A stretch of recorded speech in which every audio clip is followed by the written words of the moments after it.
So, what exactly is self realization? Well, it is the essential realization that there is nothing that is real except for the self. So, what do I mean by the self? To use synonyms, you could call it Brahman, I am, the indwelling spirit, um, that, and nothing is real except for the self. So, what is meant by that? When you see a busy street, you're on a busy street, and you see all these people walking around looking a bit aimless in their own egos.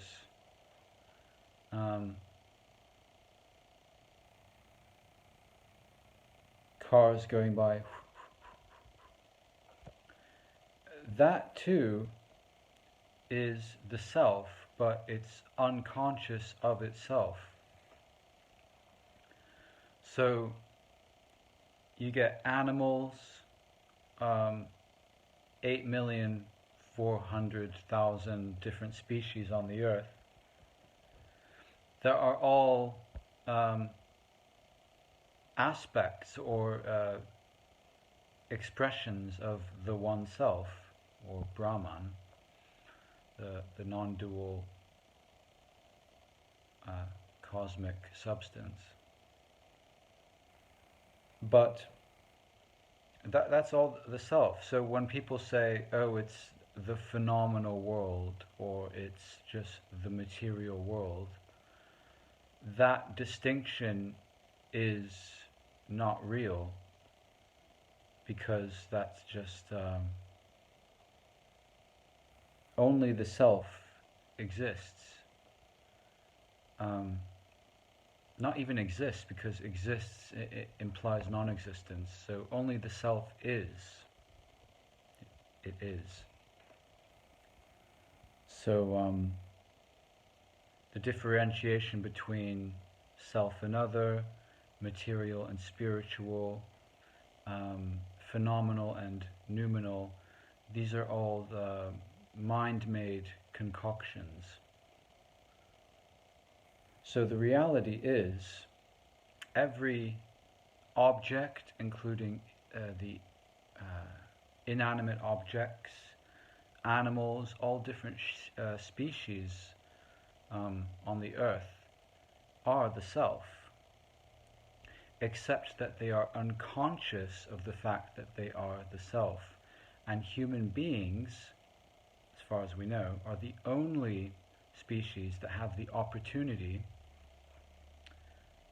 for conscious self-realization. Most human beings on the planet are unconscious, like the animals and inanimate objects. So the real purpose for human existence, human life, is to become consciously self-realized. Now, when animals and inanimate objects are also the self, this means that the I am, or Brahman, is, you could say, operating through these animals and other species and inanimate objects. But they are unconscious of being the self, if that makes sense. Whereas humans, self-realization is something that can't be sought out through spiritual practices. You can have signposts in the form of religious texts or spiritual texts, but they will point to, let's say, the what is it called? The North Star. You know, it will point to the North Star, but the pointing to the North Star doesn't indicate that the pointing is the North Star. So, with self-realization, you realize that everything is just a projection by the self onto this screen of consciousness, and that you, as the self, are this pure, infinite being, this pure, infinite potential. Call it the 0 point, you know. So essentially, you are full and empty simultaneously. So what people call the phenomenal world is the self playing itself out, but unconsciously. And it is for humans to, it's the golden opportunity, you could say, of becoming consciously realizing that I am, as opposed to other species and objects, inanimate objects, who have, as I said, the I am operating through them, but them not knowing that they are the one self as well. So you could say that the self or Brahman is dreaming all of this, having this dream of separation in different forms. So he's dreaming the you, dreaming the I, and that we have different identities, that I'm a person, a male called Jesse, and this is my body, and this is my mind, this is my personal fixed identity, and that's not the self with the capital S. That is a role, like a character in a play or a movie. And once you realize the true nature of the self, then you realize that, oh, well, I'm just playing a role here. And suffering comes from identifying completely with the character or the role. You know, it's like a almost hysterical method acting. You know, like a lot of method actors in Hollywood, like take Heath Ledger when he was playing the Joker in the Batman film, Dark Knight. He completely embodied that role to the point where the role possessed him, and as a result he went a bit insane. So in a way, we are kind of, as the self, have been possessed by the ego roles and identities that we've been playing through our lives. Being under the spell, being convinced that, for example, I am Jesse, this is me. And, as infants, before we're programmed by parents and society,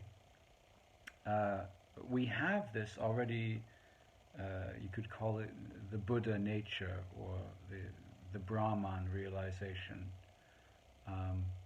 without being conscious of it, of course, but being it, just being it, and having this undifferentiated consciousness whereby everything that we perceive is that, and that, and that, and that. So when a baby goes da, da, da, da, da, the father thinks it's saying da, da, but it's actually saying that, because the baby is already enlightened,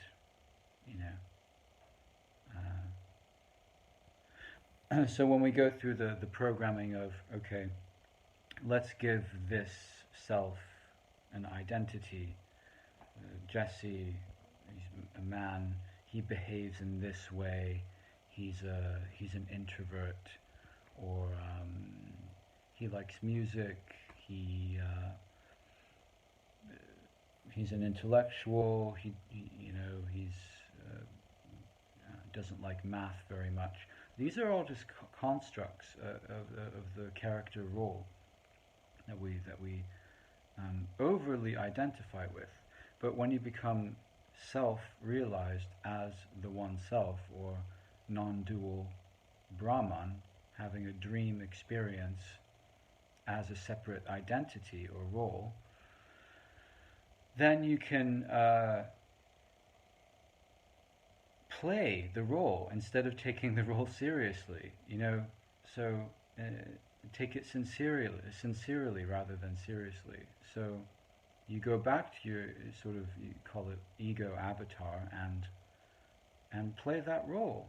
After all, we came here to be human and have human experiences. That's not all that is, but if we were to be the one self, we would have been this impersonal, non-physical blob, doing it from the absolute perspective. But we are human, and we're playing at being human as well. So it's time to really embrace and enjoy that experience of being human as well. So if the self is everything, that includes the wonderful human experience. So yeah, it's about kind of like integrating everything, and yeah, coming back down to earth as well, while we are here. So yeah, I hope that explains enough. All right, well, thank you for watching, and take care.